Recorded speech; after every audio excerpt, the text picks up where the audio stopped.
First of all, how do you see that rate cut impact, and what do you expect to see over the next couple of months? So I think everyone was excited yesterday to see that rate cut, and I'm sure everyone would agree. 1 or 2 rate cuts isn't going to really move the dial when it comes to affordability, but one thing it can certainly do is really change buyer sentiment.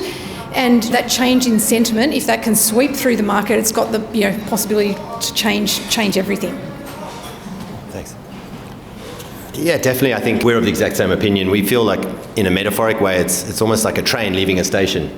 Starts really, really slowly and then starts to gain speed and momentum. And we see yesterday's event as the beginning of the train leaving the station in terms of consumer sentiment and hopefully a downward trending environment from rates perspective.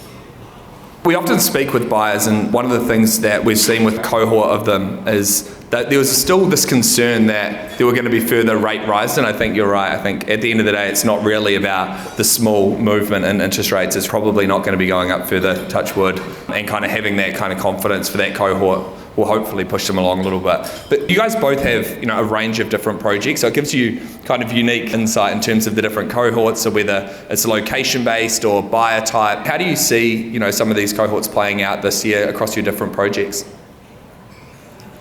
We have projects across the country. We just picked up another one up in Townsville, so sort of see the market sort of across the whole of Australia, which is great to sort of see all the different markets. But a couple of the trends just before interest rates going up, just with the talk alone, increased inquiry across, a lot of our projects, especially where there's some first home buyers. And one thing we hope to see this year, and we're confident we will, is starting to see the investors come back.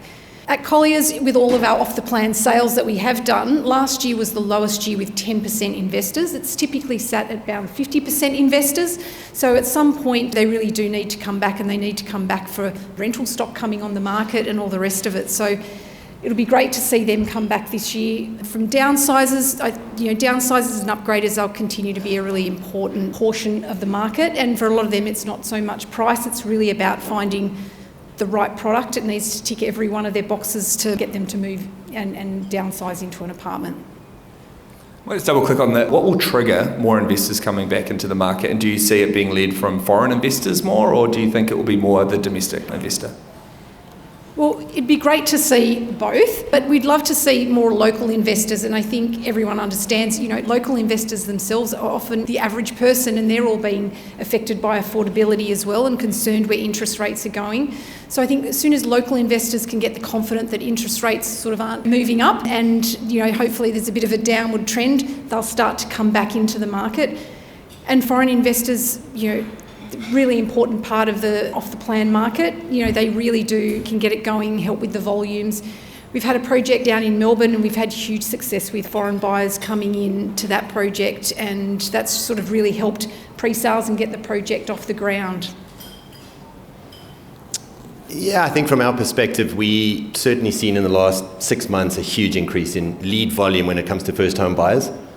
And it's a mix. It's a mix of a shortage of rental properties, vacancy rates at all-time lows, rentals really over the last 24 months, incredible growth, which has harmed a lot of people. That I think we've seen a lot of first home buyers either coming off the fence, so either coming out of the rental market going, look, it's just getting exorbitant, or alternatively the bank of mum and dad really starting to step in and trying to get the kids and the first home buyers into the market, at least get their foot onto the property ladder. We've seen the same thing. We saw a significant drop in investor inquiry, and we saw CPLs really start to rise over the last 12 months when it came to investors. But I think also what we are seeing in the market across all of our projects is that there is a definite trend for people that are looking for quality and looking for peace of mind and looking to avoid potentially the horror stories when it does come to off-the-plan apartments, and yeah, there are. And so I think that combination of nervous first-home buyers coming in looking for more stability and more quality and more, I suppose, surety on quality is what we see as being the big driver over the next 12.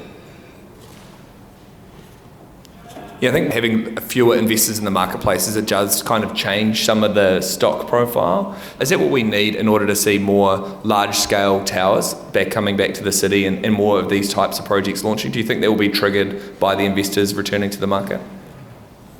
I think the investors will certainly help, and I think with any project, when you have got these large projects, it's really about designing the product and getting the price right to hit that sweet spot that can really stretch across the whole market and pick up as many of those buyers as you can. So I think it's in that really early planning phase is just to have a really in-depth understanding of the market and getting that product right to get the volumes, and you want to be able to cater for everyone in the market, not just owner-occupiers, but investors. A good apartment that an investor should buy should be a good apartment that an owner-occupier wants to live in. Yeah, that's a very fair comment. In the past, you've traditionally seen, especially with the towers, that they're very investor-centric, very small little boxes, and we've definitely seen a market shift from the buyers out there where they are looking for slightly larger spaces and slightly more functional spaces, and I agree entirely, whereas I think some of the towers that were built a decade ago were very investor-centric. I think now we're starting to see, or would an owner-occupier or first-home buyer live there? And then that becomes a very good product for an investor anyway. And I think that's led to,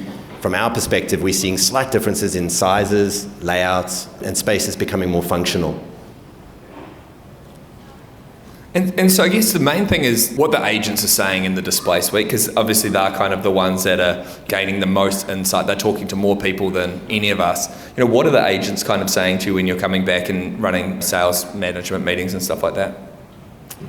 I think the key message over the last year, and it will continue in 2025, is just how many times a purchaser comes back. We're seeing people, that our sales team have been working with. Someone purchased last week and we've been talking to them for 3 years. Hopefully that's not the case for most, but people are taking their time, doing their research. Gone are the days where someone would come in and put a deposit down on the day. You've really got to nurture that buyer all the way through from their very first appointment to their last appointment. It can take 2 or 3 appointments. It can take up to 6 to 12 months.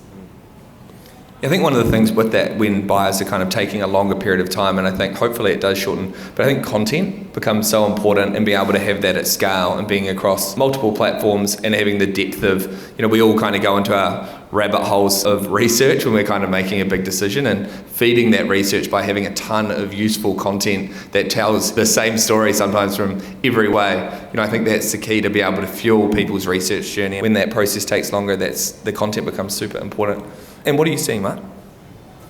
Yeah, it's funny. We see the same thing, and it's about not just having different content, it's about having different touch points on different media. So for example, while the kids may be, or let's call them the first home buyers in this case, might be on TikTok, YouTube, and other such platforms, the parents are probably going to be more on LinkedIn or Facebook. So you actually have to have a touch point on every one of those platforms, because when it comes to off the plan, when it comes to such a big purchasing decision, people tap into their trusted networks, their parents, their friends, their colleagues, to get a better understanding of, is this a good opportunity? Is this a good investment? Should I make this decision? And I think if you can have multiple touch points that are not only getting them back in, because I'm sure you see the same, buyers are so much more knowledgeable these days.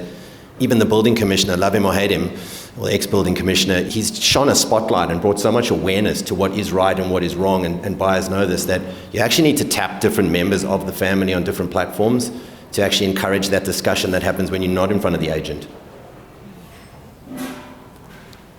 And so when the market is softer and it is more challenging, what are some of the things that you kind of do to bring these sales to a head and try to get deals done?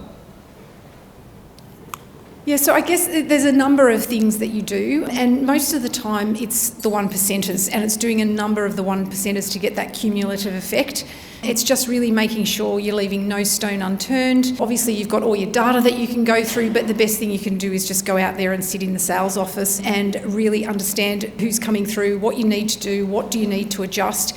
And the most important thing is you can't do what you did yesterday, just keep trying different things. But you have to stay true to the vision of the project and consistent with your messaging. And people are coming back into the sales office 2 or 3 times. The other really important thing is consistency with the sales team and making sure the sales team are all trained and they're all on exactly the same hymn sheet. So no matter who sort of comes into the office, they're getting that same story. Because as soon as you say something slightly different, that trust is broken. I would say in tougher times, if you take last year, it was pretty tough. What can be measured can be improved. So we're just data animals at Ray White Projects, and we'd like to understand not only where is the media spend going, what type of leads are coming through, which ads are working best, tracking every single possible metric so that at an individual level you can understand which sales agent or agents might be better suited for certain projects, certain locations, certain types, certain price points. But also, I think you're spot on, is understanding the buyer's pains and really then training and having the knowledge and having the detail. Because at the end of the day, it doesn't matter whether someone's buying a $750,000 apartment or a $10 million apartment.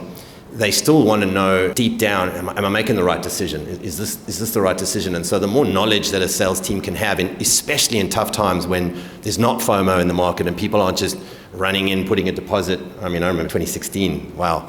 You had to have a security guards holding people back. But when you don't have those times, you have to look at the data and you've got to be able to analyze down to every single touch point on every single media channel. Is this working? Is this right? Is this resonating with the target market? And what brings them back and why are they coming back? And then being able to put that messaging back out so that the first time they come back in, they're getting even a more holistic experience. And yeah, I'm with you. Just consistency and tenacity.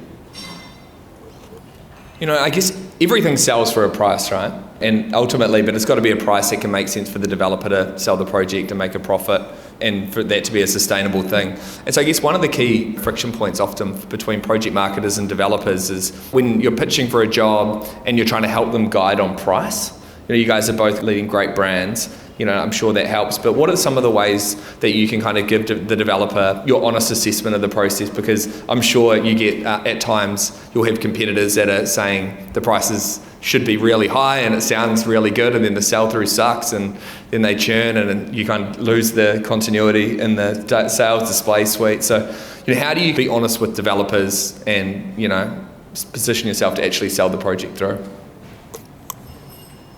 Yeah, and I think that's always sort of a challenge, but for myself and colleagues, it's just being true and being honest. And I guess coming from the developer side after 25 years, it's really, the first thing I do before pricing anything is make sure we have a conversation with the developer and really understand what's driving them and what's important to them. Some developers, pre-sales might be important to get construction going, so you need some quick sales up front.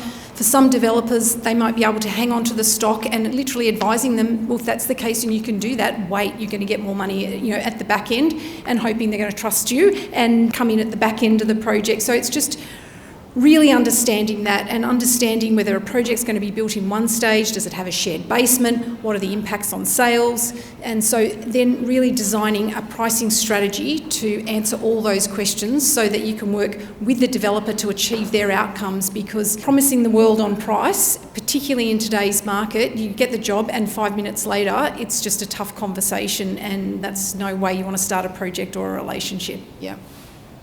So happy you answered that first. Look, it's always a balance. I think we've taken a slightly different approach from a tech and digital and data platform. So we've licensed technology now that is utilizing generative AI to actually almost run pricing focus groups in market before a developer actually launches and before they actually put price in market. And so what that's done is it takes the inherent knowledge that the developer would have of what their product is worth, the comparables and historical data that we always give them to support that, but then actually tapping into the live market and getting feedback from people on pricing before a developer actually has to commit. Because we've all been in situations where we've launched a project and one stack just flies out the door and we're like, ooh, I think we probably left a couple of $100,000 on the table there. Or you don't get it right and you think a stack is really going to fly and you tweak the pricing up and then just crickets. So I think it's a fine balance, but I think utilizing both historical knowledge, in-room knowledge, and AI and technology is the way to go. For those that were at our last event last year, we kind of presented on some buyer insights around what were things that were holding people back. And one of those things was trust of the brand, and that the developer's going to deliver, the builder's going to be capable of executing on what they're saying in the time frame they're saying. So how important is that? Obviously, you and I met when you were at Mirvac, which is one of the most trusted property brands in Australia, and now you would have exposure to a whole range of different developers. How do you find leveraging brand to build trust, and what are some ways you do that? Yeah, I think Mark sort of mentioned it, that trust is a really important aspect of sort of any project and trusting who's behind the project. So I think brand plays an incredibly important role, and there's absolutely no doubt. However, I have to say there was one project where we had a new entrant coming into the Australian market, and it's been our highest performing project. What we did with that developer was really sit down with them and work through right from the site acquisition, and got a great builder on board who's in the room. So it was about building a great team around that developer, bringing on tier one architect and really celebrating the people that made up the project and not just the developer and just relying on the developer's brand. And through the collective, we were able to do that. And of course, because I'm from Colliers as well, the Colliers brand absolutely helps as well. You know, I've been in the market for 27 years and we're a well-recognised brand. And obviously, we want to partner with developers that are going to be there at the end as well. We don't get paid if they're not. So we do make sure that we do choose our clients carefully, and that's all part of it as well. Yeah, cool. You really nailed it there. It's about a collective. Look, it's always amazing to work with a really, really credible developer and a big name brand, and we have done in the past and continue to do so. It helps. The Ray White brand is also reasonably well known alongside Colliers, and that helps a lot. And I think we've also worked in the past with developers who are just starting out, and then we have a dual strategy, which is how do we position the developer and how do we actually start to position their brand in addition to how would we just position a project brand. So we spend a lot of time, I'm sure, in our teams working out how do we take a brand that a developer's bringing to market, a project, a building, and really create value from that. But sometimes you actually need to go one step back and say to the developer, well, we're going to actually have to position yourself and what you stand for and where you're at. And then I think bringing in a top quality architect or maybe an ICERT gold builder or something like that can really add gravitas to the unified offering rather than just the developer themselves. And unfortunately, not every project does sell well. And despite kind of best efforts, things kind of don't go according to plan. So what do you do when the project's not selling through at a rate that you thought? You feel like you've been transparent with the developer on the pricing, but for whatever reason, it's not hitting the mark. What do you do in that circumstance? You just got to find the hook. I mean, if a developer's going to not change the product, which is most of the time doesn't happen, and they're not going to just drop the price, which is very rare that happens, and if there's any developers that do that, hey, we'd love to work with you. But in that instance where you don't have that, it's really understanding what's the lever you can pull. I'll give you an example. We took over a project in Rockdale recently, and it's well priced, it's up there. It's definitely one of the sort of more expensive product in the area, and we really were struggling, and not just because they're sponsoring today. We just tapped into the LDI. It was the first project and the only project in Rockdale to have the latent defect insurance, and so we just redid the entire sales pitch and came at it purely from the LDI rather than the usual, this is the developer and this is the project and here's your location. And it changed the entire game because we were able to attribute a premium in price to peace of mind.